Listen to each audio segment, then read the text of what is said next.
Hello दोस्तों, स्वागत है आपका आलू का आत्मज्ञान चैनल पर।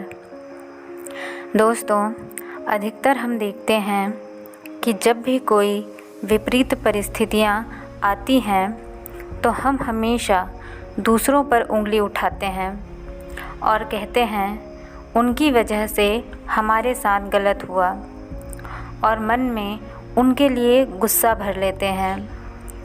बार बार उन बातों को सोचते हैं, बार बार उन बातों को कहते हैं, जिससे सारी बातें हमारे मन में बैठ जाती हैं। क्योंकि बार बार किसी भी बात को दोहराने से वह हमारे मन में गहराई से जड़ें जमा लेती हैं और हम सामने वाले के प्रति कठोर हो जाते हैं और उनसे बदला लेने के बारे में सोचते हैं और मौका ढूंढने लगते हैं। यदि मौका ना मिले तो जानबूझकर परिस्थितियां पैदा करते हैं ताकि हम सामने वाले का नुकसान कर सकें। इस तरह दोस्तों, हम अपने प्यार भरे रिश्तों को ख़राब करना शुरू कर देते हैं।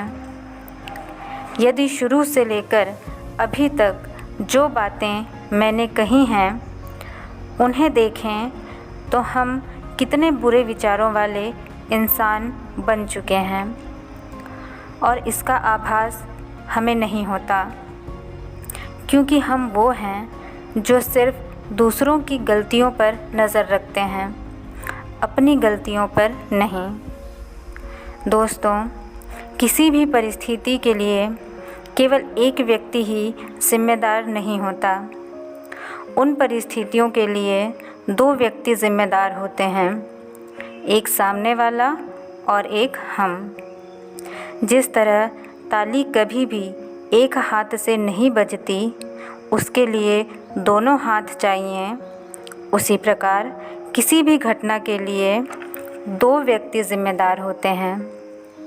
इसलिए जितनी बारीकी के साथ हम दूसरों की कमियों को देखते हैं, उतनी ही बारीकी से हमें अपनी गलतियां भी देखनी चाहिए।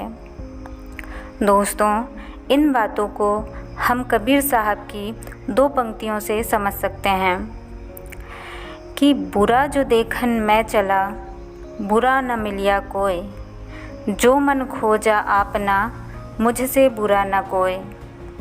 मतलब, मैं दुनिया में बुरे लोगों को ढूंढ रहा था, लेकिन कोई बुरा मुझे मिला नहीं। लेकिन जब मैंने अपने मन को खोजा तो मुझे पता चला कि मुझसे बुरा कोई नहीं। इसलिए दोस्तों, हर समय सामने वाले की कमियां निकालने के बजाय हमें खुद को भी टटोलना चाहिए। हमारे अंदर अच्छाइयाँ भी हैं और बुराइयाँ भी, लेकिन हम थोड़ी बेईमानी कर जाते हैं। हम अपनी अच्छाइयाँ बहुत आसानी से देख लेते हैं, लेकिन अपनी कमियों को, अपनी बुराइयों को, गलतियों को देख करके भी छुपा लेते हैं, जिसकी वजह से हम अपनी कमियों को ठीक करने का प्रयास ही नहीं करते। और जब हम इन्हें ठीक ही नहीं करते तो हमारे अंदर ये कमियां नासूर बन जाती हैं और हम गलतियों के ऊपर गलतियां करते रहते हैं और इनका हमें पछतावा भी नहीं होता। इसलिए दोस्तों, हमें अपनी अच्छाइयों के साथ साथ बुराइयों को भी पूरी ईमानदारी से देखना है और उन पर काम करना है। तो दोस्तों, क्या आप तैयार हैं अपने प्रति ईमानदार होने के लिए?